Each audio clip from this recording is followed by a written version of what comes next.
Hello and welcome to Solely Singleton, episode 199. I'm your host, Brad. This is my co-host, Eric. How's it going? And with us today is our glorious co-host, Christian. That's right. We're talking all the new and exciting cards in... What set is this? Yu-Gi-Oh? Pokemen? Lorcana? Flesh and Blood? Yeah, it's a Flesh and Blood episode, which is why we grabbed the Flesh and Blood expert. I can't help but feel like there are going to be like 3 people listening that are going to be like, finally, the Flesh and Blood episode. All 3 of them are about to be very disappointed. Yeah, we should do that at some point, because at the very least, me and Brad have played it. Sure. All right, so this is the Patreon-decided episode for this season, and the patrons decided by a landslide that we need to roast every card game. So here it goes. Sounds good. All right, so let's start this off with the most roastable of all of these TCGs except for Magic, and that is Yu-Gi-Oh! Yeah, we all know it. We've all played it. We all regret it. And like all Yu-Gi-Oh! Players, we played it when we were 12, and then we moved on to well-designed games afterwards. Why have costs on cards when we can just have everything be free in a game and have no way to balance it? Yeah, but everybody hates getting mana screwed, so this is the solution, right? Yeah, that's what they fixed with Yu-Gi-Oh! There's no mana. So, Eric, you've only had a little bit to drink so far. Why don't you read me this card? I'll let you blow it up as large as you need to read it. It won't help. It really won't. Read this very popular current Yu-Gi-Oh! Card that people are buying. Yes, I will absolutely read this. Wait, it's the Glory of Horus. I'm no traitor. You read God it. damn it, Eric. I didn't even think of that. Yeah, so Imseti, Glory of Horus, has, I don't know how to read this actually. It's got a bunch of stars, it's got attack and defense, it's a spellcaster, and, oh lord. It's already so big. You're out of pixels is the problem. I was about to say, you don't have enough pixels.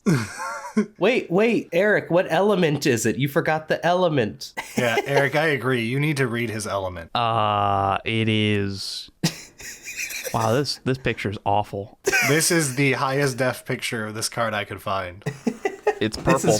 It's purple element. It's purple element. How many stars does he cost? 7. That's 8, bro. I wasn't looking at it. I was starting to read, and I just guessed on how many it was, okay? Okay, read us the effect on this card that you've blown up to be the entire monitor. If you control King's Sarcophagus, you can special summon this card from your graveyard. No, from your GY. In parentheses for some reason. Where's the... There's no open. No, it's right before the from. Oh. You can special summon this card, parentheses, from your GY. From your guy. You can only special summon Imseti, Glory of Horus once per turn this way. You can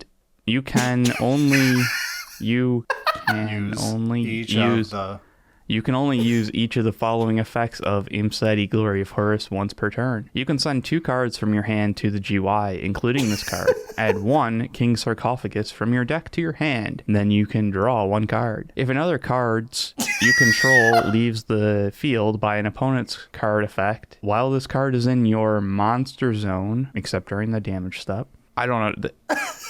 Wait, is that the end of the sentence? That's not a... If another... Oh, okay, let me try this again. I'm clearly missing the effect. It's a cause and no effect. So No. That's just the cause ends with a period. There's another sentence that does the effect. Okay, that is how that works. All right. There is no formatting in Yu-Gi-Oh cards. okay, I was like, this is a cause if something is in. Yeah. All right. The effect being you can send 1 card. One. Okay. You can send 1 card on the field to the GY. Oh, I can see why this is so strong. I can too. One of the things that you brought up actually just now was there's no formatting, and we've had Magic cards that do this kind of fucking bullshit. They use bulleted points, they use indentation, paragraphs. They're legendary even though they don't have the in the title. We'll get there. Magic is definitely not perfect. But this is one of those like fever dreams, right? Like where you stopped learning how to do proper formatting and we're just like, card's cool, card's really cool, it does cool thing. Do you want to know the best part, Eric? There's the pendulum. Oh wow, this is so much easier. I mean, I said this was easier. It's readable. So these are examples of long Yu-Gi-Oh cards that look much more like a dual-face Magic card. It really does. So I didn't troll you and give you the worst card. I gave you a random popular card right now. Yeah. These are the worst cards. These are like fucking planeswalkers that are dual-faced. And don't have formatting. Yeah. I technically believe that at one point my brother told me that this Endymion, the Mighty Master of Magic or whatever, is technically the Yu-Gi-Oh card with the most words on it. I could believe it. I mean, there has to be a card that has the most words on it, but boy, did they not need art for this card.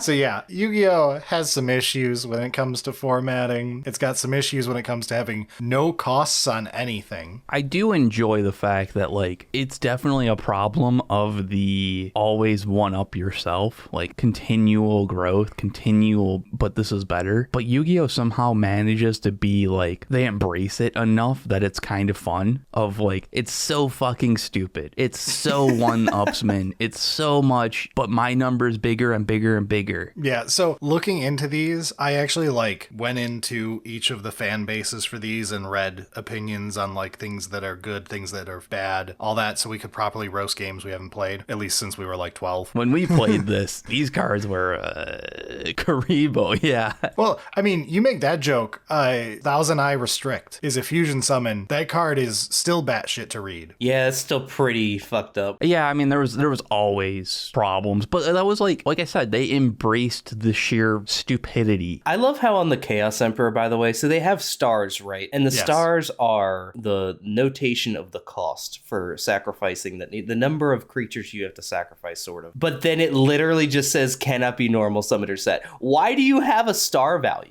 Well, because, you could reference things like... I think Eric is actually correct that things may have limiters based on star values. I think he's correct, but it's just like the stars don't actually mean anything anymore. No one's fucking summoning things. And that's kind of the problem with Yu-Gi-Oh! We make fun of the special pendulum fusion, link sideways summon, A, B, C, D, E, X, Y, Z summon, all of that. But it's a problem of your spells and trap cards are free, but they super limited the summoning of creatures. Yeah. So the game would have been non-functional if they hadn't changed it in this way, or, added costs to things in this game. Because it was you could only play one monster per turn. Yeah. And to summon anything with more than 4 stars, you had to sacrifice 1 creature, and more than 6, you had to sacrifice 2. That's correct. I did play this game. This is something we played. I still always hated the fact that it was up to 4 is free. And it was then why do you have anything less? Yeah, exactly. What's the point of having a smaller thing? Why do you have 7 and 8? Why do you have 9? Yeah, which again, I'm sure that there are cards that reference that now, but when we played, it wasn't. No. And you were summoning Dark Magician, which is a vanilla creature. Yeah, you take 3 turns off to make something that is the exact same attack value. It's just something random. It's very funny that when we watched the Yu-Gi-Oh anime as kids, obviously, as everyone did, you have the famous things like Monster Reborn, Pot of Greed, super broken spells that got slung around ×4 in every deck. And then you had them hyping up sacrificing 2 creatures to summon Blue Eyes White Dragon, a fucking vanilla turd of a creature. Yeah. If I recall correctly, this maybe is false. Nowhere in the entire anime did someone just Raigeki of Blue Eyes. You know what I mean? Could you imagine that shit? If you could just my grandpa's deck has no creatures, Kaiba, and he just Raigekis him. Wow. No, instead they did the most convoluted bullshit possible that broke cards into ways that weren't realistically possible. And then eventually the card game was what if we just do that instead? What if we just smoke crack and turn anime into a card game? Yeah, let's actually do the most insane, complicated, fucking bullshit possible, and it'll be really cool. They really should make an anime about this card game. I will give Yu-Gi-Oh! This. Of everyone on this list that we're going to be roasting today, which I should remind you, we're doing this for fun, with love. Oh, yeah, I guess we didn't give the normal disclaimer. Yeah, none of these games that we're talking about today are pure trash, maybe Lorcana. Oof. Why? But none of these, definitely Weiss Schwarz. But none of these games are pure trash today. Except One Piece. This is a roast episode. They've all got redeeming qualities and stuff, but we're here to roast them and bring up problems. But we may also shout out things they do right. And I will say, in Yu-Gi-Oh's defense, of every game on this list, because we'll get to the problem when we get to Pokemon, this is the most successful game. This is larger than Magic the Gathering still, by a very large margin. It's smaller than Pokemon, but Yu-Gi-Oh, there's no reason to buy this shit other than to play with it. That's true. You can get hyped up by the anime, but no one is playing with the cards in the anime. They're playing with these. And these are incredibly popular globally still. So I've got to give Yu-Gi-Oh! The tip of the hat of being actually just an amazingly popular game. Yeah, people play it instead of just collect it. We'll get to Pokemon. Yeah. I really like the part where Relinquished had one eye, and then they put 1,000 eyes in him, and he got eyes all over him, and it was like, bloop, bloop, bloop, bloop. And you're like, he's better now.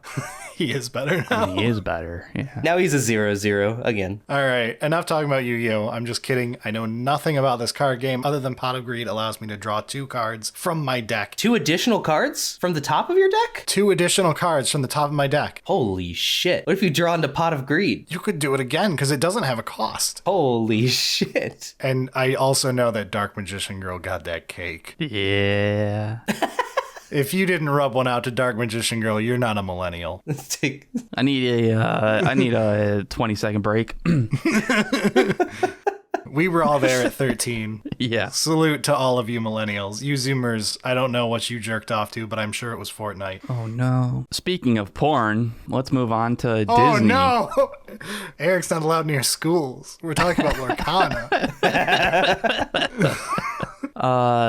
Fucking Lorcana, man. This is the most easily roastable thing on this list. It's just sad. So, okay, in the show notes right now, there are pictures that I took of a list of items on TCG Player, and they didn't understand what I was taking pictures of. I figured they were cards, but let's see. I took pictures of the highest selling items for each game. Oh, okay. Note that there's usually a mix of current sealed product and current hyped cards from said sealed product. Right, because TCG has like you can buy your single cards and stuff like that, and so it's like, oh, this is the one that's getting played. Let's buy that. Now, you may notice with Lorcana, where are the cards? Well, they're in the actual packages, And they won't be opened. and they cost $12,000. It would ruin the value. The cards are worth nothing. The sealed product is worth a fuckload. Now I'm sad. This is the problem with Lorcana, is this is not a game. This is here for adults with too much money and not enough therapy to try to like grab onto their childhood and not forget it while just jamming antidepressants. Speaking of, Brad, when does the new Lorcana podcast begin? Up your ass.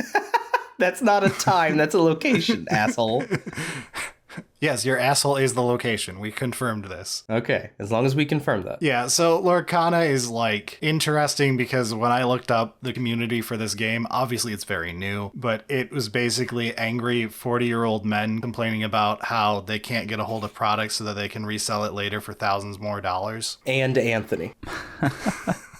Which, it sucks because the rules are not this like, oh my gosh, that's so innovative and interesting, but they seem fine and solid. They're your typical copy-paste Magic derivative where everything has cost, power, toughness, but this does have the downsides of it was clearly designed with a target audience of 5-year-olds, which is fine. And that's great. I am fully supportive of that. Like, we had Pokemon, we had Yes. Yu-Gi-Oh! And kids now still have Pokemon and Yu-Gi-Oh! But it is different. But Lorcana was specifically designed clearly for 5-year-olds. There is the no interaction with each other. Sit here, no one is dealing damage to each other. You are just going to see who went on the most awesomest adventure. There's no theming to anything. It's random character you know attached to a block of stats. From what I've been told, every single card is a bottom-up design. There is no top-down, let's design a card and have it make sense. It is literally like, what character are we going to slap onto this effect I made for this game? game. Exactly. And they don't have like any sort of mattering for X's and Y color or cards from the same movie make sense together. It is literally just random IP slathering on top of a game. Which is like fine because it's still new. If it was actually a game that was being played, I would expect that to evolve into a cohesive thing. Certain characters work well together with other characters that are in their same stories and stuff. Disney is just an IP farm. Like, you can tell every time a new Disney movie comes out how much it's just like, we have to push to make this be a part of the zeitgeist in whatever way possible, just because we need people to feel like the same sort of attachment to these characters than they do to the ones from like 30 years ago or whatever. And it just never happens because people have moved on from that sort of mentality. Oh man, yeah, there's a lot of like, clearly this is them trying to bring back an old one. Exactly. So anyway, that's Lorcana summarized, and it's why it's the most detestable thing here. So how do you play it? Like, it looks like it's just boxes, right? So how do you... You don't play it. That would ruin the value. You hold on to it and put it on a shelf, and then you sell it like it's a beta set of Magic. Is that how you win? Yes, that's how you win, is you get to retire as a millennial. Retire as a millennial. That's fucking insane. All right, let's move on to roasting something we've all actually played. Pokemon. Yeah, this one's just gonna make me sad. This one will make everybody sad. So the jig is up, and you now know what I sent pictures of. Do you know how many Pokemon exist? No, there was like 700 when I stopped paying attention like 8 years ago. We just hit over 1,000. This generation brought us over 1,000. Oh, they slowed down. They did actually slow down. You are correct. Yeah, they started doing regional forms and that kind of stuff. Yeah, which is because they recently remembered that there is only 151 Pokemon, and every time they try to push anything after the original 151, it fucking bombs after the initial game releases and they can't sell any merchandise. And when you look at the top selling cards and the top selling products in Pokemon, oh look, the 151 Ultra Premium Collection, the fucking original copy of Charizard, the newest copy of Charizard, the other Charizard, Vaporeon. I'm not even going. No, don't go there. Don't go there. What the fuck? Why is that the second most popular card right now, internet? I mean, we know, and we're not talking about it because that copy pasta is bad. Did you know that Charizard is also here? Dragonite is. I'm a big fan of that. Dragonite, and then Charizard, and then There's a couple Blastoise. Blastoises. Oh, more Charizard. Oh, and then a Pikachu. Which, do you want to explain this Pikachu? Yeah, apparently this has got a story behind it. $140 Pikachu? It looks cool. Yeah, that's part of the problem. Long story short, for those who don't know, Pokemon recently did a collaboration with the Van Gogh Museum where they had Van Gogh / Pokemon related art, kind of combined, and it was an entire exhibit. And then in addition to promote it, they had merchandise you could buy there. And if you bought it there, you also got a free promo Pikachu with gray felt hat. So naturally, what did everyone do? They lined up in an orderly fashion and got their one, and they headed out and enjoyed the exhibit and all had a great... Oh, no, they stormed the castle. They damn near assaulted people. They stole and destroyed the facility and ruined it for everyone. Oh, that's cool. But it was all in the name of our Lord and Savior Pikachu. And of course, it's not like the card is good. You know what I mean? It's not like, oh, I gotta play with this card. No, it's just gonna be rare. It's fucking bullshit. And by the way, they've ruined the rarity of it afterwards, which I'm glad they did for what it's worth. Good. I'm okay with spite dumps of rarity. That's an important thing to keep your players in line. I do like the quality of Pokemon cards. Yes. I've yet to have oh wow, this is a Pringle. This gets into something that's a roast against Yu-Gi-Oh! And is something that we can say nicely for Pokemon and the rest of the Japanese games. Yep.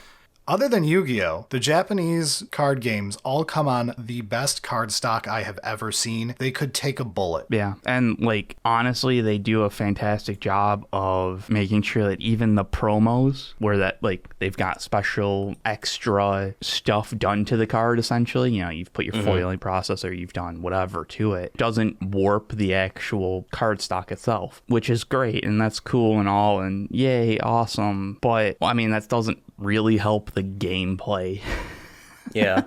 So I just, to say something, I recently got into trying to play this card game, and oh yeah, I owned cards when I was little. I never actually played the game. So this was almost like my first, I guess it's my second foray, because as an adult, I did emulate the Pokemon TCG, like GBA game. Oh, I fucking loved that game, Yeah. dude. I think that's probably the best card game in video game form. And I was like, you know what, that was fun. And some people I watch on YouTube, they started playing it a little bit. I was like, you know what, maybe I'll like get into like modern day Pokemon. You know, I obviously love Pokemon for better or for worse. You do play all of it. Yeah. And so I was like, you know, I'll get into this. And then I tried playing it and I was like, oh, and this is true for most card games over time. It's like, it's just not the same. It's not the same game anymore. You can't go in there and be like, oh, I'll use my favorite and I'll evolve it. Good luck trying to evolve anything. Just give up now. Well, you say it's different. That's not different. And that gets into Pokemon's problem. So to give you a history lesson as someone who knows original Pokemon competitive, evolving a Pokemon is a sucker's game. The only like tri-stage evolution that ever saw play was Rain Dance Blastoise decks. Rain Dance Blastoise did. The game has evolved quite a bit since then for people who still play like the original format, but still. Yeah, but like the original format was dominated by Electabuzz and Hitmonchan because they could one-shot your opponent on turn 1. Yeah, and Scyther, yeah. And Scyther was added later. They were all about the strongest non-evolution Pokemon. It's called a Haymaker deck. And at the same time, they were rarely about Pokemon at all. Your average competitive deck had like 12 to 16 Pokemon cards in it. The majority of your deck is trainers, because trainers are way better than Pokemon. They are Pot of Greed and Monster Reborn. Imagine if we made a card game without costs on our cards. Oops. Oops. Yeah.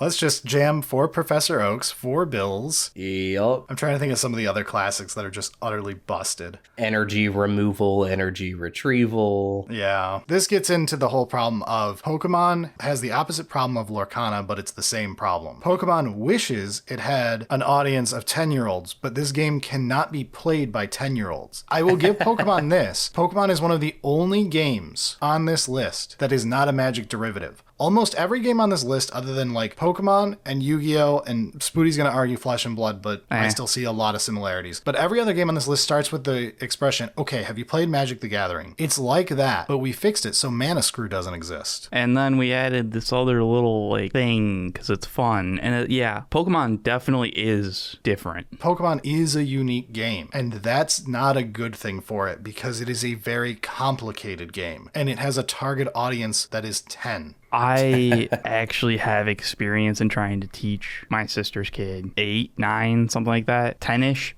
and technically worked. But I remember being infuriated as like a 10-year-old when I went to the mall to play this because my mom found out there was a card game tournament and I liked Pokemon and had Pokemon cards, so she took me to it, and I like went to an event and my deck wasn't legal. Yep. And like they were trying to teach us the rules and not a single kid could understand the 15 layers of rules. Everything involves coin flips and keyworded special effects. Like That's the other thing. It's all goddamn coin flips. yes, I think there's less of those now. There's less, but if you want to play the game when it was good, it's all coin flips. Yeah, there was a lot of coin flips, which was fun. But like we were able to get to a point of like we could play a game, but it was not strictly legal Pokemon.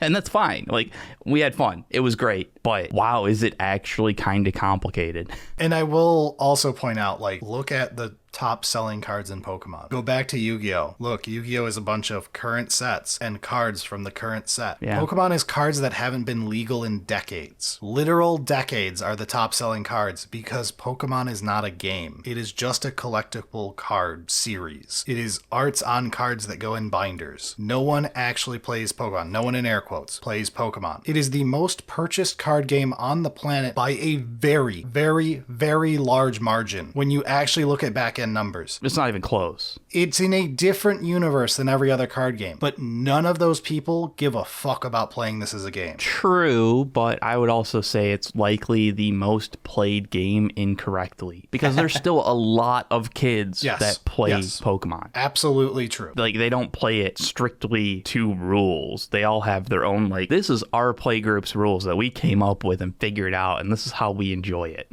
Yeah, I 100% agree with that too. And that's great. I'm not going to disagree that that's bad, but like... To give a lecture to people who are like way too into Pokemon and are in echo chambers and wonder why do they keep releasing the original 151? I love Gen 5, the least popular thing to ever be sold. Why don't they do that again? Look at what actually sells. The original 151 is the IP. Nothing else matters. They cannot make money off anything after that. Every time they try, it fucking flops. I think Gen 3 has had moderate success. Gen 2 has some hits.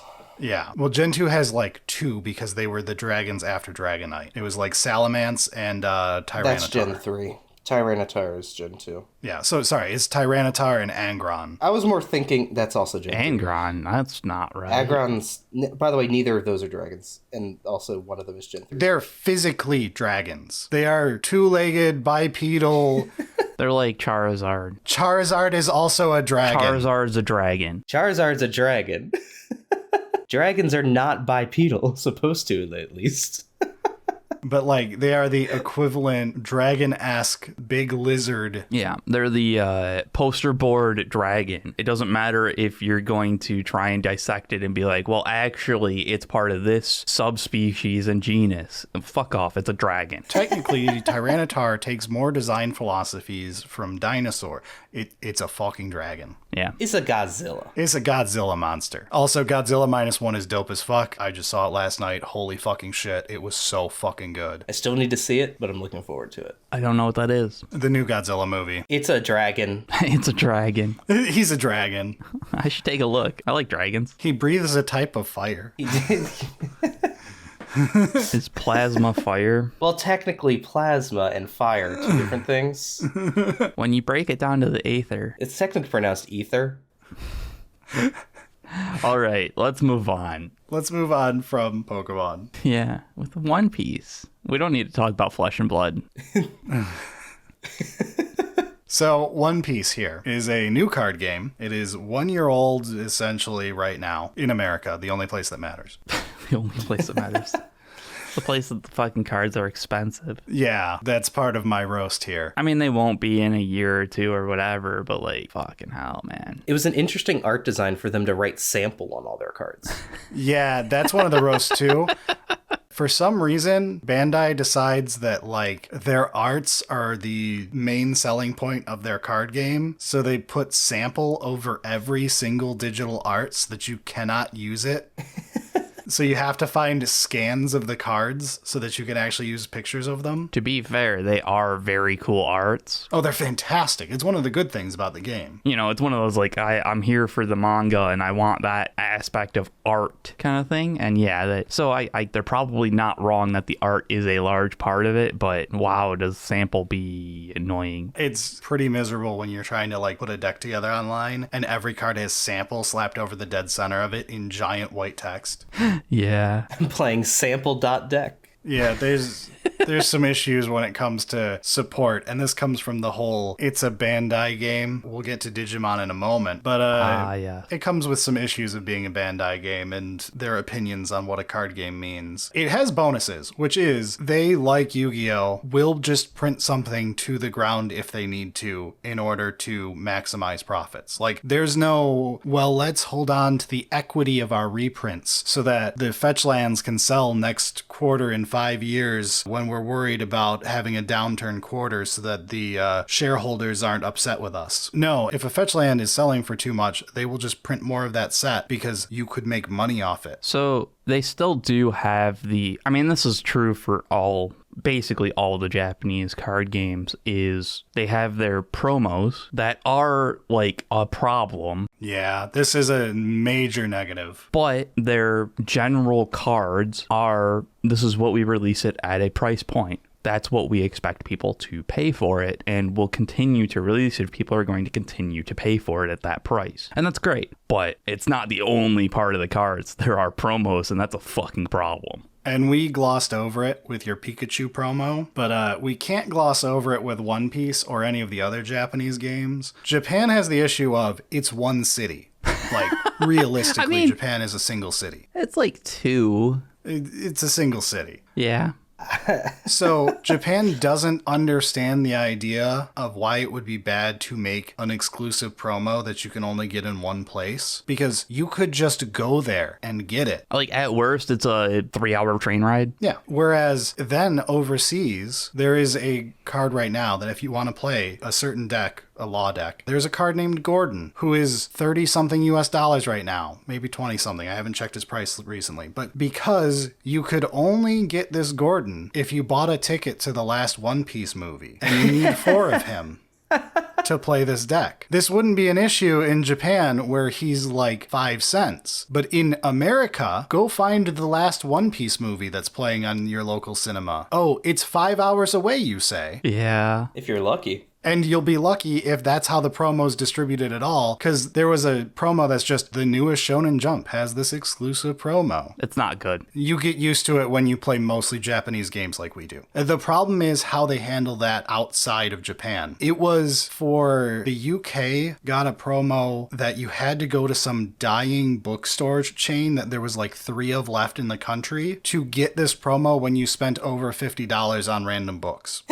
The weirdest shit to get these promos that are not just a fancy art. This is a card that is functionally unique. Honestly, that's my problem with it. Like, if it was just an art change, then fine, whatever. That's cool. Like, you made your fancy land, but functionally unique cards. If you're going to try and play the game, they matter, and that's fucking bullshit. They may be less of an issue in Pokemon, where the chance of a new card being super good is low. Right. But this game has been out for 4 sets. Yeah. There is less than 1 Magic Standard worth of sets in existence. The chance that the new cards you make, that you're trying to make unique, ends up being required to play a certain deck is super high. Yeah, because there's like, I don't know, probably like 500 cards, unique cards. I believe there is just shy of 1,000. I think it's like 800 unique cards. Yeah, and there's like 6 different colors, and when you start breaking it down, it's one of those that like each unique promo actually matters. Like, it has a very high chance of being useful in the deck that you would try and put it in. Yeah, I wanted to play a blue Doffy deck. I have to get a non-existent promo copy of Jinbei times 3 to 4. Yeah. And like, it's like $38 right now. Like, let's be honest, $38 is not that bad compared to what we've done with Magic cards, but it's still fucking bullshit. It's not acceptable by my current standards. We're going to get to Magic. Right. It's not acceptable for a card game that you're trying to play. That's the one thing for One Piece is I put an extra picture that I didn't put for any of the other games here. These are just random. I didn't get picky. I picked some high selling cards and took pictures of their price graphs. The entire One Piece game, starting in mid-October, went from pretty stable prices to going batshit. I assume a large part of this is because the Netflix show did very well and was actually well written for once. So I assume a lot of people became interested in One Piece out of nowhere in the West. And then started looking at it and were like, oh, I actually like that character. I guess I'm in the store. I'll pick it up. Yeah, so anything that is not the current set spiked in price wildly because they aren't currently in print, because that's how card games work. Yeah, I mean, everything's lagged by about a year. Yeah, and they haven't officially, because again, Japanese companies famously bad at actually talking to their consumers.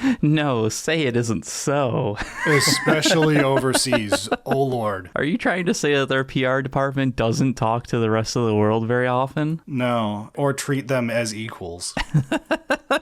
The filthy gaijin will wait. Which gets into another issue, but we don't officially know what the reprint policy is going to be. Are the cards from the first set ever going to be printed again? God, I hope so. There's It's no just, reason. It's just all reserved list. Yeah, we technically don't know. Now, Bandai has a long record of just reprinting shit because it will sell, but no game that Bandai makes has been this popular before. Yeah, I mean, it's just one of those that, like we said like earlier, Japanese companies traditionally print at like their MSRP MSRP essentially until it won't be sold at MS. Like if people are just not going to buy it at that price anymore, they'll stop printing it for a while. But like people are going to buy it at that, traditionally they'll print it at that again. So there's no expectation that One Piece would be different, but you're not wrong, we don't actually know. And so getting into the filthy gaijin will wait. One Piece has the problem that all Bandai games have, which is in Japan, the 6th set just came out. In America, the 5th set is about to come out. We lag behind by 3 to 4 months. So by the time American players get to play with the new cards, we have the solved metagame from Japan. Yeah, basically. So you know what the best 2 decks are before the cards even come out. There's no testing, there's no interest. It's literally, okay, here's the set, here's the best decks. We already know this going in. The format's 3 months old. You could have been playing it digitally with Japanese cards with English text slapped over them in simulators. It's one thing to be, before things were easily simulated, I'd be like, well, okay, you're going to have different metas in Japan than you are going to have in the US or Europe. But given that like there's enough player base that are going to play with the Japanese cards simulated with English text and just be like, this is what it does, yeah, it's going to be solved before the cards are actually out. And you may wonder, well, if the Japanese cards are cheap, why not just buy those like we do in Magic if there's a cheap printing of something? The answer is because there's an official rule that no sanctioned game may play with Japanese cards outside of Japan. Which is... It's great for the Japanese market. It means you never have to worry about the global market screwing up your price. Yeah, but... But they have specific rules for what language is allowed to be played in which country. So if your language is expensive, sucks to be you. Hurry and wrap this up. I want to talk about vaccine angels. All right, what do you have to say about that? All right, so let's move on from One Piece. We've talked enough. Let's bring up real quick Bandai's other child, Digimon. Place 1 yellow card with the vaccine trait from your hand at the bottom of your security stack. What the fuck are you saying? I mean, that sounds really legible to me, and I don't know Digimon. Is security stack a deck? Did you not go through the pandemic? Do you not understand vaccines? Are you an anti-vaxxer? Are we going to have to cancel Christian on air? How many nipples does he have? He's got 2 nipples, and then he's got some extra swag going down. He's got a belly button ring. Oh, is that what that is? I find this incredibly readable as someone who just got into One Piece and plays Magic. Look, I get that it's like we understand what they're trying, what the functionality of it is. I'm cracking up at the word choice. I mean, I watched Digimon as a kid. I understand that viruses are the evil ones, vaccines are the good ones, and then there's the third I forget the name of. Okay, see, I don't know that, so that's just funny to me. It's literally just hero and villain because they're digital monsters, you see. They are computer programs, hence Digimon. But do they produce milk? Angewomon does. I've seen the porno of her. That's good. So Digimon very much reminds me of Yu-Gi-Oh's let's just go crazy wild and continue to make things progressively more insane. But it has actual formatting, so I can understand it even though I haven't played Digimon. The thing with Digimon is, to actually roast it here, everything I just said about One Piece is true for Digimon, except take away the valuable IP. Brutal. Absolutely fucking brutal. That's why here's a picture of the top selling Digimon things right now. Look at how they're all single digit prices because no one gives a shit. Yeah, that's fair. The top selling One Piece cards includes $1,000 manga promo because of collectors. I understand why. What the hell just happened? My bad. Give you that. Why'd you delete the thing? I didn't delete anything. I accidentally moved it. I was trying to increase the size. Keep talking. What are you guys doing? Put it back. Just keep talking. I'm fixing it. Undo what you've done. You've broken everything. Oh my God, I'm fixing it. Just talk. Why is it not fixed yet then? There we go. Jesus. What was I in the middle of saying before you two kept talking? I tried so badly to let you keep talking. It wasn't important. It was boring. But like with Digimon, there's no equivalent. It's $5 cards. That's all it is. And it's like the exact same setup at an abstract level for the game as One Piece is, from what I've been told. It's literally just the prototype so that they didn't ruin the valuable IP. What I'm saying is Digimon is the test kid. I mean, you're bringing up the fact that they're cheap cards, and it feels like you're bringing it up as a negative, and I'm just like, yep, let's fucking go. No, I'm good with that fact. If you like Digimon, this is all praiseworthy because your cards aren't worth anything, so you can play the game. A bonus for Digimon. It does mean that it's unlikely that there's a lot of players, though. Yeah, bonus for Digimon. If you do like Digimon, Like, this is the only game with a target audience of children that children could afford. Yeah. This game has a breeding area? Yes, Digimon and Pokemon are like literally the same thing. Then if you have a tamer, you may hatch in your breeding area. Yeah, it's literally They Pokemon. evolve and stuff. Like, it's Pokemon. No, I watched Digimon when I was little. Okay, so you understand that it literally is Pokemon. No, I get that. I'm just trying to roast the game, and you guys are being nerds. The problem is you're trying to roast the IP, and I don't want us getting in IP wars when we're about to get to Magic the Gathering. Are you kidding me? I hope Magic goes down with the damn ship. This isn't Magic? This looks a lot like Magic. It's going to look a lot like Magic. We'll get there. All right, let's move on from poor Digimon. All right, we'll go into the most exciting one, Sorcery. Eric, as a PoE fan, you should be infinitely familiar with Sorcery. Oh, really? What? Hang on, let me get you a nice big picture. Don't send us that. Okay, Eric, do you know the name Eric Olafson? I do, yeah. Who is he? Is he the art director or is he the coder? He is the original art director, one of the 3 who made Path of Exile. That's what I thought. He quit working for GGG to make Sorcery. Oh, I knew he quit GGG like 3 years ago or something like that, but to make Sorcery, This is the outcome of that. I'm disappointed.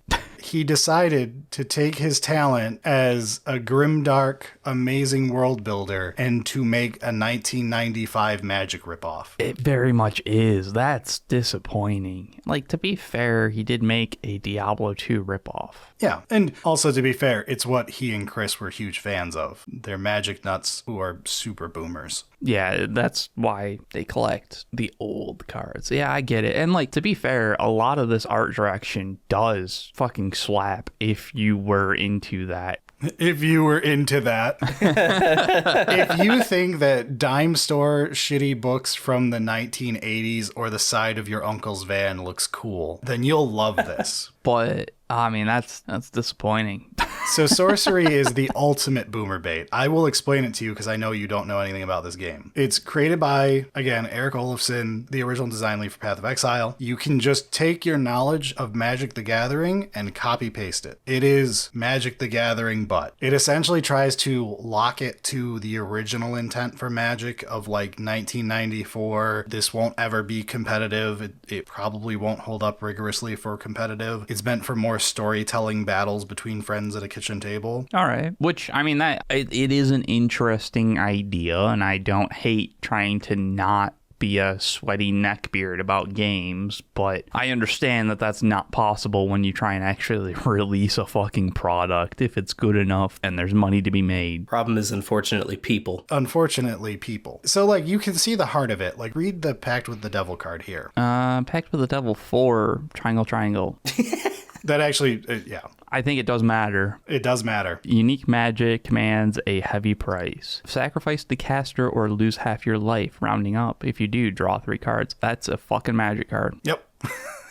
It reads like 1990s Magic. And it looks like it too. I mean, it looks like it, but just honestly, it's just done better. It has better formatting at a technical level because we're many years later of design. It's better framing and stuff like that, yeah. Looking through a bit more of these, they're all, honestly, there's good art direction. As much as you can look at it and be like, yeah, it's 90s. I will roast people who prefer this over modern art, but it is definitely an art set for a certain fan base. That fan base is 55 years old and doesn't have any spouse or kids, but that fan base is there. Or they were divorced and are estranged from their kids. Likely a very depressing story related to it. They played PoE, the wife took the kids. Sounds like a win-win. They were probably unfit to be parents. I think everyone in this story is happier as a result. My problems with Sorcery don't come with, like, how it functions. It is kind of funny that it's, like, literally, do you know Magic the Gathering? What if we took the lands and put them in a second deck, and you choose if you draw a land or not? Sounds like a good solution that's simple and easy. Other than that, this is Magic the Gathering. The upward triangles tell you that your lands have to have that much upward triangle in your total land base, and you must have 4 of them. Yeah, which is good. Like, it seems like a a solid game. I just look at these fucking prices. Holy shit ball. Yeah, the problems aren't in the game. It's in that they're really trying to be old Magic. They named their first fucking set Alpha and their second one Beta. Yeah, I was looking at that and I was like, that I took issue with. It's fucking unacceptable. Pretty cringe. Especially when you're trying to market it as a, hey, let's do kitchen table. Yeah. Fuck you, I'm not going to spend $200 on a fucking booster box to play kitchen table Magic. That booster box is a great rate. I'm sure it is. So to prepare for this episode, I, not even using podcast funds because I'm an idiot, I bought a booster pack of this and several other things so that I could like actually hold the cards and feel them and, you know, give a general review. The booster pack for Sorcery is $8 US for 12 cards. Does it come with a token and multiple lands? No, thank God. I really get the alpha aesthetic and beta aesthetic. In a way, it kind of does come with multiple lands, doesn't it? Because of what you said, there are no lands. Everything is lands. No. In this one, there are dedicated lands. Oh, it's just a separate deck. Okay. You take your lands are a whole deck. See the sideways card? That's a land. Oh, it's sideways. Yeah. So at the beginning of the game, you draw 3 cards from your land deck and 3 cards from your normal deck, and then every turn you choose which deck to draw from. Gotcha. Look, that's a fine way to design a game. You play with a commander, which is your avatar. Probably. That's another card game. It is. It really is. The rarities tell you how many of a card can be in your deck. Okay. Oh, I think they did that in another game. So unique rarity is the highest rarity, and you can only have one. Isn't it Hearthstone does that? I think so. Oh no, Hearthstone was if it's a legendary, you could only have one copy. Yeah. And then everything else was just 2. Yeah, but this is actually like there is unique is 1 ofs, then there's elite is 2 ofs, something else is 3 ofs, and common is 4 ofs. That's interesting. Look, here's the thing. I think that there are some good ideas here. The issue I have with this is a lot of what you've already alluded to. I like it when a card game has homages. Wink, wink, nudge, nudge. It's a Moxen, right? And you're like, oh, I get it. They appreciate, you know, where they came from kind of thing. This is just Magic, though. Yeah, they literally remade the Moxen. And even if it's Magic but better, you didn't...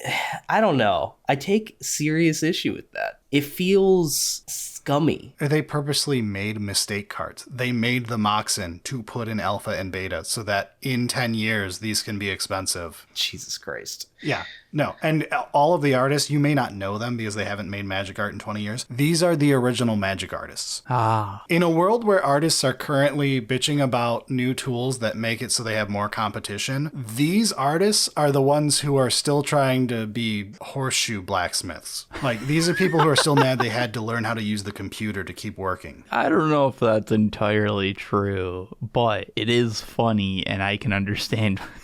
I do agree that these people are all blacksmiths.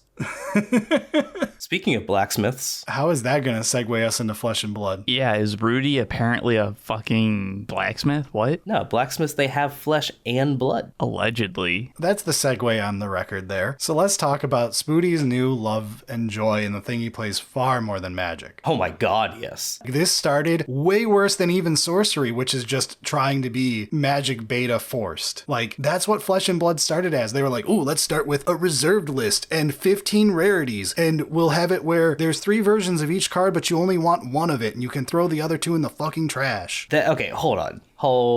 The last one, it was never true. You're just wrong about that. I looked up all the competitive decks, and they all run the same version of each card. And I know there's 3 of them on TCG. One of them will cost $10, and the other 2 cost 1 cent. Yeah, but that's not necessarily how it works. Look, That's literally what I just described, you idiot! No, but that's not how it works. So this is what I'm trying to tell you. Also, I still don't understand the reserve list thing. I am like pretty sure when I looked this game up, there was talk of a reserved list at the beginning of it. That one I do know a little bit about. There were a few interviews done at the time with the creators of like, what's the idea in here? And like a lot of it was like hearkening back to, you know, the old, like, let's have it fun to open things. Let's have it fun to collect again. Let's not be just a digital card game. And in those interviews and stuff, a few things were taken out of context. And one of them was basically like, we're going to have a reserved list. And there were definitely definitely, especially like then when it was like still like pre-release, like trying to hype everything up, there were a lot of scummy things that like we looked at and we're like, wow, fucking hell, dude, Jesus Christ.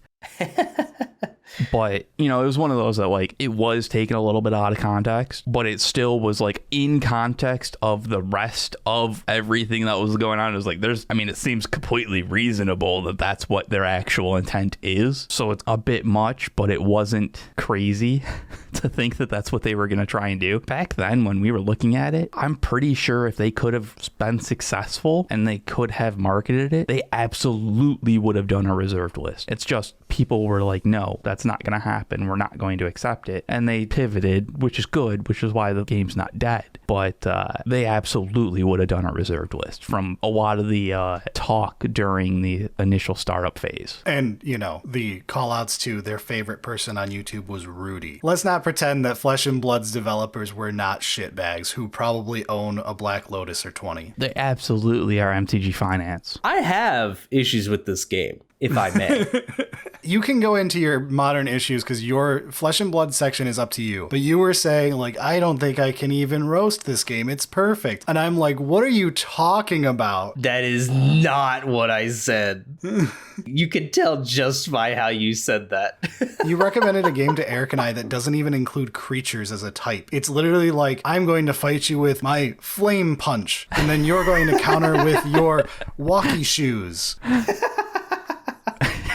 He's not wrong. That's literally how our first game went. It was a very, very weird feeling of like, what the fuck are we doing? What is this game, Brad? Why did we actually spend money on this? What the fuck? You wanted something different from Magic. I wanted Magic to be good again, is what I wanted. Oh, so Sorcery. Which, again, is why I understand the draw to games like Flesh and Blood and Sorcery. We know the game we're about to talk to next is Magic's future, and we yearn for Magic's past when it was a good game. Well, and it's not even just like Magic's past. It was just like a more focused design that wasn't trying to bleed the rock kind of thing. Yeah. Like, which I'm actually afraid of with your next picture you have on this Flesh and Blood section of boy, oh boy, does this make me like Flesh and Blood less than I did a minute ago. This looks like the death of Magic. Well, just having the alternate art, that's pretty. Yeah. Hey, cards are no longer identifiable. Next set, you've got the future edition cards, and then you've got the gold stamped version of the card, and then you've got the outside of Flesh and Blood Rudy version of the card. I hate the slippery slope thing. Like, that's just fucking bullshit in just every way. And it's sad to, like, this is a beautiful looking promo in isolation, but I know what happened because I've seen the future through Magic. And it's not just Magic. We've seen this on other card games as well. Like, it just happens. Yeah. That's how the market evolves, because that's how you can make the most money. I was going to say, we can't really, this is... No, I'm not faulting. I'm just knowing that I see the future. I've seen the past. It's a weird thing because people complain when the expensive cards are just rare but playable. And they're like, well, that's not fair. So then they go this route of it's like, okay, all the cards you can gain access to, but they're expensive like promo arts. And people are like, oh, well, the promo art looks different. And it's just like, well, what do you want? Which actually is something that I will tell you is the same in One Piece, which I'm getting into right now. There are more expensive arts of every card, but the difference is it's identifiably that character. It's just a better looking art of that character, or has behind them is like the manga pictures, which is like the super expensive version. Yeah. And like, I still know what I'm looking at when I see that card with the different art because it's the same character on it. This is a book that turns into a picture of a man looking at a flower. It's a page in a book, but yes. Is that what that is? Yeah. I mean, it really doesn't look like a book. It looks like a treatment of a Magic card. Yeah, like, I mean, like, I've seen books before, actually, shockingly, and that border does not look like a book I've ever seen opened. I get what Christian's saying. It's supposed to look like... in an abstract way I can understand it. Leonardo da Vinci drawing. Yeah. Yeah. But I'm with Eric on that's not a page of a book. It's from their Leonardo da Vinci series that you can directly buy from the manufacturer for $40 US. No. You have to go to a museum that's doing a crossover so that you can then burn the museum down to get this card. There you go. Don't forget to punch the kid on the way to burning it down. I would have punched the kid anyway. Right. Start your actual stuff. None of them are going to be as like brutal as you're being, but I have some complaints. It's got a terrible name.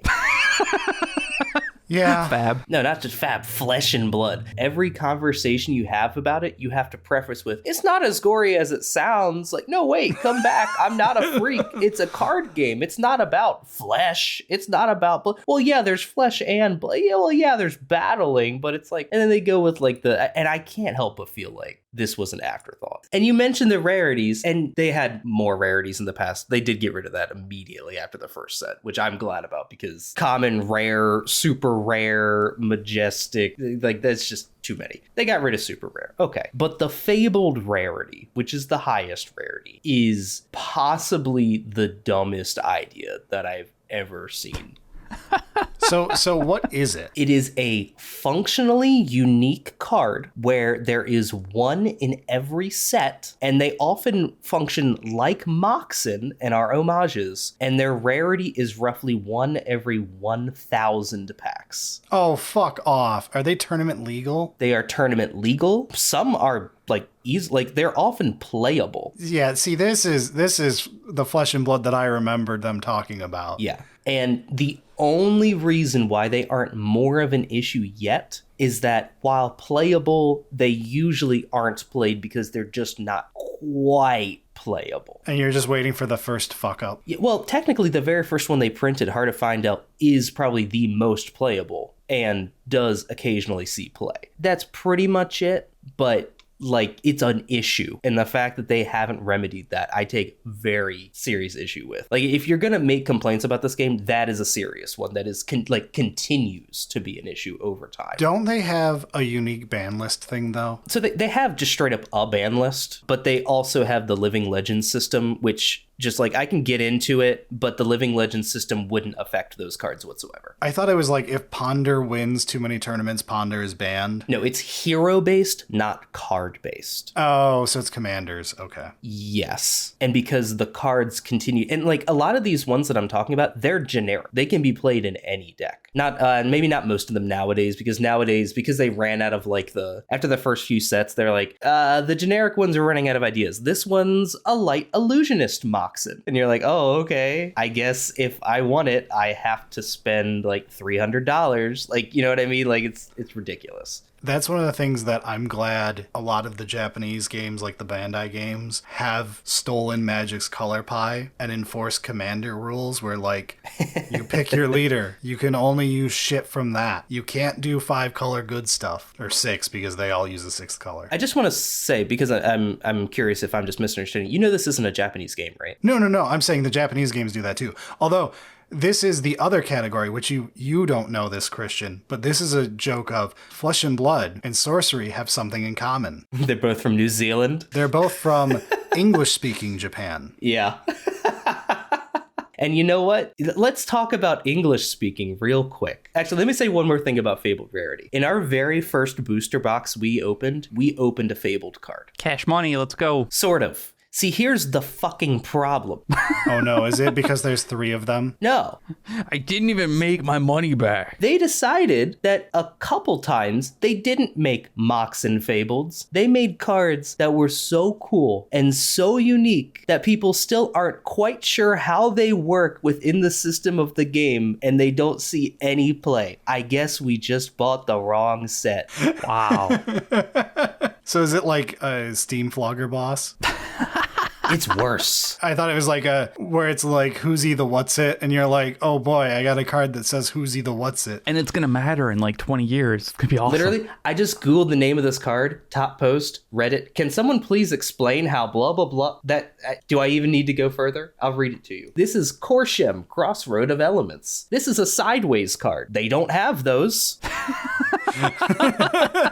Apparently they do. But this one's sideways for some reason. This is a landmark. They don't have those. It costs a resource and doesn't have a pitch value. That doesn't make sense. This is some future sight bullshit. Yeah. When you arrive at the legendary Korshem, go again. That's not a term. Arrive doesn't mean anything. I feel like the New Zealand category of card games is disgruntled Magic players who are all obsessed with Future Sight. Did they get like 1,000 boxes of Future Sight? I don't know, man. But let me continue. Whenever a hero reveals a card, okay, they gain 1 resource or gain 1 life, or their next attack this day gains +1 power. Pause for a moment. What? Their next attack this day? Is that like a real day or in the game? Because we'll continue. Or, because we're still going, their next attack action card they defend with this day gains +1 defense. At sunset each day, depart Korshem, if no hero gained resource, life, power, or defense. What the hell are you talking about? This is a Future Sight card. This is Steamflogger Boss. Yes. They're absolutely real things. They're expecting you to play 24-hour games.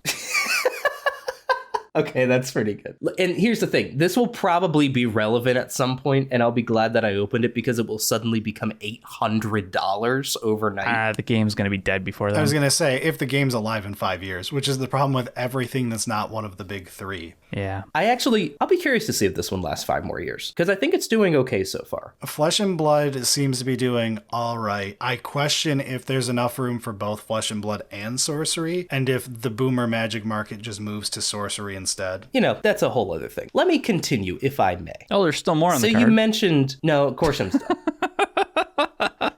Unless you flip it to the other side. Oh, that would be the end. And this one's not actually sideways, though. See, it's split in half, but vertically. It's diagonal. Diagonal. Yeah. She must be diagonal summoned. When you transform, cut in half, and paste as a tessellation. Anyway, so you mentioned that they're English-speaking Japan. So Legend Story Studios, the company that made this game, they have shown their commitment to the player, which I think is hilarious that I'm saying that now with everything you said. But they've shown their commitment to the player with History Pack 1. You know what History Pack 1 is? Tell us. History Pack 1 is a full reprint set of almost exclusively decent cards and printed at a very affordable price. Same price. It's effectively Modern Masters, but they didn't increase like the price, right? It's only available in Auckland Museum. No. Shut up. No, shut up for a second. The only difference was that they print it in white border instead of black. God, they're such fucking Magic nerds. Yeah, they print it in white border, all right? Knew it. I fucking knew it. Yeah, but it was such a good idea, they decided to run it back with History Pack 2. Now, Brad, the start of this joke last night was me saying they never ran it back because I didn't know about History Pack 2. Do you want to know why I didn't know about History Pack 2? Because it came out a year ago. Because they released it only in French, German, Italian, and Spanish. Smart job, idiots. Oh, so it's 4th edition foreign language black border. Yeah. Yup. They're literally just everyone in New Zealand is like a Magic nerd who loves obscure, shitty Magic references to like terrible mistakes of the past. Yeah. I couldn't believe that shit. When I saw that, I was like, I wrote the joke and then I Googled History Pack 2 because it showed up. Because I just wanted to make sure it wasn't like coming out and I was just like, I hadn't seen the news yet. Right. So I saw it and I was like, oh, February 23. Okay, that is coming up. And I was like, wait, 23? That's not coming up. What year is it? Yeah, so I dug in a little further and I was like, this is just a real set. I'm like, wait, I haven't bought this. Wait, I want to buy this. So I looked it up. It's only in those 4 languages. That's fucking stupid. All right, so Flesh and Blood. I don't have the cards on me. They're at my brother's house. Do you have a Flesh and Blood and a Magic card on you? Actually, yes, I do. Okay, so Japanese cards, excluding Yu-Gi-Oh, could take a bullet. The Sorcery pack I opened, I felt fucking scammed when I opened it and paid $8 because you're like the only place on Earth close to Japan, exclude all of China. You're like the only place on Earth close to Japan that speaks English. How did you end up with Magic quality, the worst fucking card stock I have ever felt in my life? I gave it to my wife and she said it feels like a card that would be in a board game. Like the flimsiest like piece of paper with text on it. So, like, you printed this on, like, fancy actual paper in a printer. Is Flesh and Blood the same as Magic? Like, it's not noticeably thick or anything? Flesh and Blood is, I would say, for lack of a better word, it's almost identical to Magic cards. So it's that rip-off feel. Oh, it's so aggravating because I'm like, you you had the chance. If you're remaking Magic, what is the number one complaint Magic players have had quality-wise about Magic? There's only one flavor of Pringle. Right, there's only one flavor of Pringle. Shiny. Well, now there's two flavors of Pringle because non-shiny fucking Pringle now. Are you serious? Oh yeah, dude, Magic cards are just awful now because they changed the chemical compound to make it 0.1 cent cheaper to up their quarterly earnings. Well, that's fair. I can't fault them for that. It's fucked up. If you want to like cheat at Magic, get some like old lands and new actual cards, and you'd be able to tell the difference, like even in sleeves. But anyway, I've got one last thing I want to say about Flesh and Blood. destroyed this poor game. By the way, game's fun. You should play it.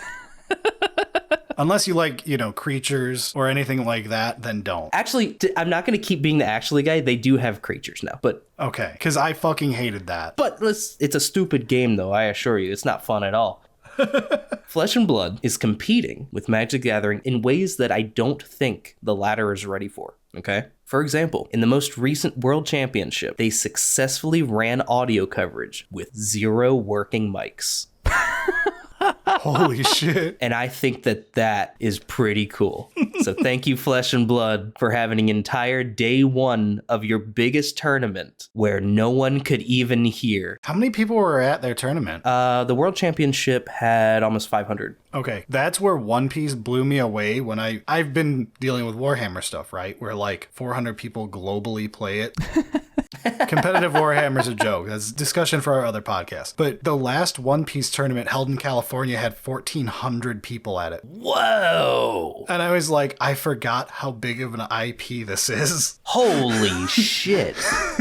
There's pictures, and it's an entire football stadium filled with people playing. That's nuts. Magic doesn't even turn out those kinds of numbers. I mean, certainly not nowadays, but even like years ago, it didn't do that. That would have been a crazy number for Magic. Yeah, years ago it did, because like Vegas and stuff. Yeah, Vegas, but that's like you're saying this is just like a random One Piece tournament? This is the 1 year anniversary tournament. They're hyping everybody up to come out for the 1 year anniversary to go to tournaments. Yeah, Flesh and Blood has a weird thing going on right now where it's becoming niche-ish depending on where you live. Where it's like some areas are booming right now with Flesh and Blood and some are just dying off. That's what I had problems with when I got you your wedding present. I got Spooty Flesh and Blood booster boxes for him and his wife for their wedding present. It was legitimately difficult at Gen Con to find anyone who was selling it. Yeah, it's weird. All the major retailers were like, no, we don't sell Flesh and Blood. And then like I found one that was like, we've got the new set, I've got 2 boxes. And I was like, I guess I'll buy those. Hope Christian likes these. But at the same time, like I don't live in like a big area and there's a card shop in like a local mall that's just like, yeah, you want to pre-order? We got everything. That's nice. Yeah, and they've got things going. It's just like, it really just depends on where you live, where I've seen Reddit posts where it's like, some people are like, it's kind of sad this game is dying. And then people are just like, what the fuck are you talking about? My local area is bigger than it's ever been. Yeah, that's cool. All right, so we've talked twice about Magic's past. Let's look towards Magic's future. Oh, yeah. Or present, depending on how sour you feel today. Prices of $1,000. For Weiss Schwarz. Is that German for white penis? I'm not touching that.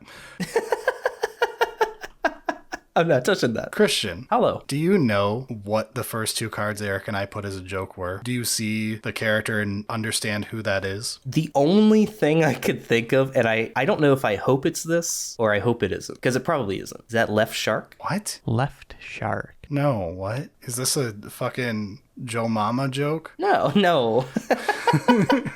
Yo, Left Shark so fat. No, it's okay. Well, Left Shark was like a thing. I'm actually surprised you've never seen or heard of this. No. You should explain it before I tell you what this is. Back in like whenever Katy Perry did the Super Bowl halftime show. Okay, first of all, time out. I've heard one Katy Perry song in my life, and it's because it was in that movie with the North Korean guy. It was a fucking comedy movie by Seth MacFarlane or Seth Green or Seth something. Yeah, I know what you're talking about now. Anyway, she's irrelevant to this. For some reason, she came out with like 2 people just in bipedal shark costumes. Oh, I've seen that. Yeah, I've seen pictures of that. Yeah, that's literally it.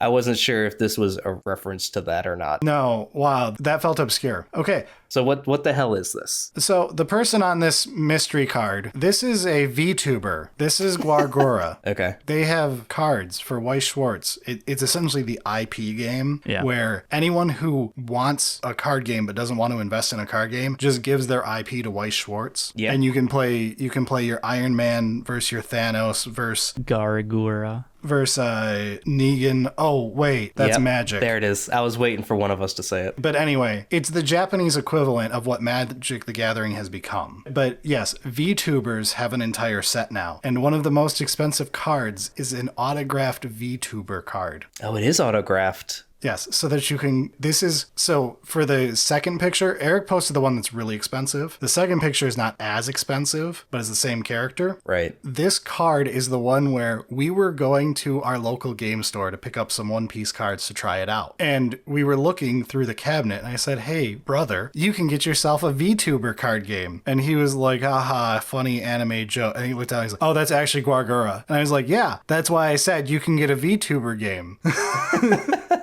Because he thought I was just making fun of him being an anime nerd, because weebs make fun of weebs. And to be fair, Weiss Schwarz actually does anime, as the next card is, Mushoku Tensei or something like that. Eric's pretending he hasn't watched this in slow motion on repeat. I actually have not, surprisingly. He doesn't need the slow motion. No, I was an OG. I read the manga. Can no longer be read, though. The pages don't open anymore. Is that signed too? It is signed. Probably, yeah. Who by? The anime character? The anime character, yes. The real, actual, literal anime character. Does that say lolly at the bottom? Yes, it does. That's a whole thing with Weiss, I'm pretty sure. That's good. It's a good thing all her clothes are drenched. Mm-hmm. This sums up Weiss Schwarz, and we don't really need to talk about it from a game standpoint. This is a game? Yeah. Yeah. Yeah, this is Magic's future to a non-ironic level where, you guys are laughing right now as Magic players. I fucking guarantee you there is a signed Iron Man card within 2 years where Iron Man signed your Magic card. We're Iron Man. The special collector edition with the Iron Man signature. Yep. Rumor has it that Tony Stark's stuntman himself is the one who drew that signature for it. What are you talking about? No, it's actual literal Iron Man that did it. He did it with his iron hand and iron pencil. I thought you were going to make an Iron Hands. I was like, going to be so proud of the crossover. Ferris Manus is signed it? He was like, you weren't even in the recording this week. Okay, I'm lost. Iron Hands is a Pokemon to me. It's okay. For anyone who is a fan of both of our podcasts, that's going to be the funniest cross. Yes. Well, I mean, to be fair, the fact that Magic made a card for a Weiss character is you might be right. This might be the actual literal future, and it's not as far away as most people think. Which, speaking of, let's go into Magic. All right, let's roast the last card game worth mentioning if we haven't mentioned your card game. I guess let's rapid fire. Do you remember Force of Will? Magic with anime boobs? Do you remember the Dragon Ball Z card game when we were kids? You mean Dragon Ball Super now? That's the current card game. That's what it is. Dragon Ball Z was not a thing. Super is actual literal cool. Do you remember Shadowverse? Eric, you should read your Shadowverse quote you got us. Shadowverse employs an anime art style with some illustration reused from the developer's previous title, Rage of Bahamut, an earlier digital collectible card game released in 2012. The game has been compared favorably with Hearthstone. Do you remember the Star Wars? I'm just kidding. No one cared about the Star Wars card game. Shockingly, nobody fucking cared about that Soon game. That'll be Magic the Gathering. Do you remember the World of Warcraft card game? The one that actually had the idea of every card was also a land, and then everybody fixed Magic by making that their mechanic? I didn't know that World of Warcraft was the one that originally did it, but I mean, it's a great idea. I love it. There may have been something more obscure that did it first, but that's the first one that was a large game that did it. Do you remember Avatar? Yeah, I was going to say Toph Earthbender is my favorite World of Warcraft card. Do you remember anything made by the Upper Deck Company that definitely wasn't a cash grab for one set? They definitely didn't use the exact same ideas every time. Now that we've mentioned all the card games, let's roast Magic the Gathering. The first card game, the one that started it all. So we need an example Magic card. Eric, pick between Earthbind or Faithless Looting, but it has to be the one that's on the... Oh, you didn't want to talk about Invoke Prejudice? We're not doing that. Oh, that's funny. He just deleted it immediately. I don't want him accidentally putting that up. We don't need that on this episode. All right, fucking Faithless Looting. Go just suck a dick. Look at that art. No, that's a fun sucking of dicks. This Yikes. is 3D paint sucking of dicks. Shit. All right. So this is what your next Codex of Frailty is going to look like in Flesh and Blood. That's fine. I can read this one. I don't think there are words to describe the sheer disappointment in humanity for creating this art. I love this art solely for the meme next to it. I just noticed the Tesla logo is used to extend her shirt. Oh my god, I didn't even notice that part. It's so good. It is exactly as fucking stupid. Every layer of this is so good. God, Fucking upside down thermometer looking ass. It's got fucking Kingdom Hearts in the background. I love that. Of any stained glass circle, they chose Kingdom Hearts. This card uses Java. I understand wanting to try different ideas and doing things like the, what was the Egyptian? Invocations. Invocations, yeah. I understand trying to do like invocation type stuff. All right. But like, objectively, you should look at art and be like, no, this is fucking stupid. That's not actually literally interesting in any possible way. And then you don't print it. So Magic's a card game. Yeah. Did you know it's dying? But like actually, like everyone always wants to say like, oh, people have been saying Magic is dying for 20 years. Magic's not dead, but it might as well be. But we have Negan now. And no matter what the investment chart says, Magic is not succeeding. Magic is succeeding in the same way Monopoly is. It's literally just Weiss Schwarz. It is a rule set that other IPs will use now. And look, it's going to be around for a while to go. It may get bigger than ever. It may finally start catching up to Yu-Gi-Oh! But it won't be for reasons that anyone on this podcast wants. I'll be playing Sorcery, I guess. Not really. But I'll be playing One Piece. If you're going to play Sorcery, just play Flesh and Blood. Sorcery at least has creatures. You and your fucking creatures. The worst part out of all of that. You know what I just realized, Brad? You know what creature type only exists so far? What? Well, I guess there's angels too, but that's also funny. You want to take a guess? Dragon. Dragons. Yeah. The funniest part about all this is the fact that, like, if I look at the average deck that Brad plays, there's no fucking creatures. The amount of times you've drafted your cube and had actual, literal zero creatures. Like, Oh, it's not many. like, oh, it's funny. No, like, actual, literal, no creature type on the card, doesn't exist, not a thing. You've done that so many fucking times. And now you're like, oh, what doesn't have creatures? I hate it. But you have to remember, the main way I play Magic is not Cube, as much as this podcast would lie to you. It's EDH, where I want to play my fucking dinosaurs. Do you mean Commander? No, he means EDH. Yeah, it's EDH because I'm not using the new Commander set that was $500 US for a deck or whatever the fuck they just made. Even EDH started with dragons. You're correct. I admit that they're an important part of Magic history, but they're overrated as a creature type. That's pretty true. Did you know this game's also way too expensive to play?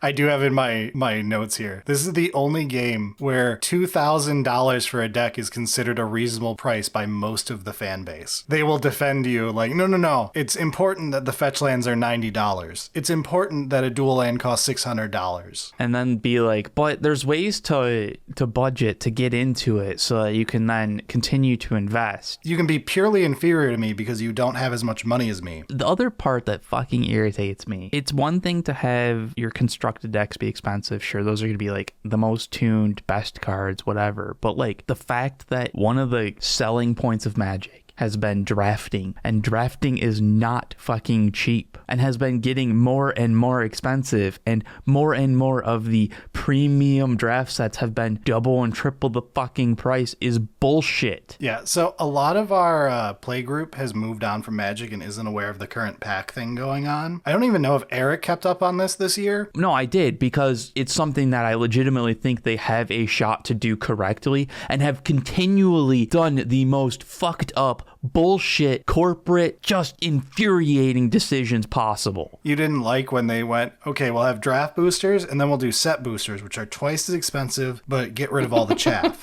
And then they went, okay, we're going to remove both because this killed draft boosters. And now we'll make a new booster called Super Draft Booster that is just a draft booster, but it costs as much as the set booster. And then we ruined rarity.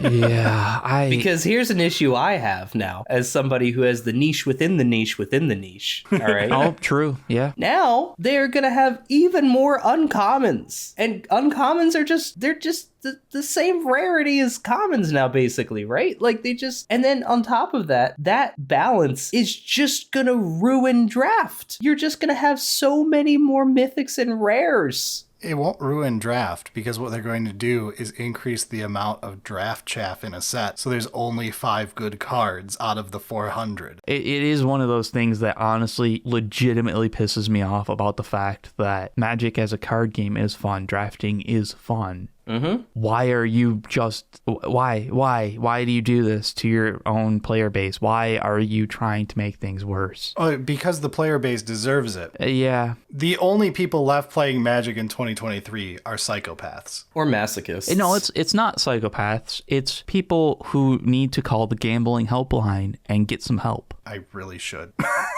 But we can have that discussion later today.